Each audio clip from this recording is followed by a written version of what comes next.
దేశవ్యాప్తంగా ఈరోజు ఎస్కేఎం పిలుపులో భాగంగా జైల్ బరో కార్యక్రమం విజయవంతం చేయడానికి వరంగల్ జిల్లా నర్సంపేట సెంటర్లో ఈరోజు రైతు కూలీ కార్మిక సంఘాల ఆధ్వర్యంలో జైలు బరో కార్యక్రమాన్ని నిర్వహించడం జరుగుతుంది.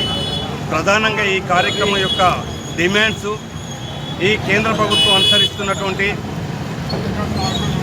సామ్రాజ్యవాద బహుళజాతి కంపెనీలకు దేశంలోని పబ్లిక్ రంగ సంస్థల్ని ప్రైవేటీకరించడం మానుకోవాలని, అలాగే కేంద్ర ప్రభుత్వం తీసుకొచ్చినటువంటి 4 లేబర్ కోడ్లను రద్దు చేయాలని, అవుట్సోర్సింగ్ కార్మికులైనటువంటి అనేక రంగాల్లో పనిచేస్తున్నటువంటి కార్మికులందరినీ, ఉదాహరణకు మున్సిపల్ కానీ, పంచాయతీ కానీ, తర్వాత అంగన్వాడీ కానీ, తర్వాత పాఠశాలలో పనిచేస్తున్నటువంటి స్కావెంజర్స్ కానీ, ఇట్లా అనేక రంగాల్లో పనిచేస్తున్నటువంటి అవుట్సోర్సింగ్ కార్మికులందరినీ కూడా పర్మనెంట్ చేయాలని, అసంఘటిత రంగంలో ఉన్నటువంటి కార్మికులందరికీ సమగ్రమైన చట్టం తీసుకొచ్చి నెలవారీ వేతనం 31,000 చెల్లించాలని, పబ్లిక్ రంగాల సంస్థల యొక్క ప్రైవేటీకరణ ఆఫ్ చేయాలని డిమాండ్ చేస్తూ ఈరోజు దేశవ్యాప్తంగా ఆందోళన జైల్ బరో కార్యక్రమాన్ని నిర్వహించడం జరుగుతుంది.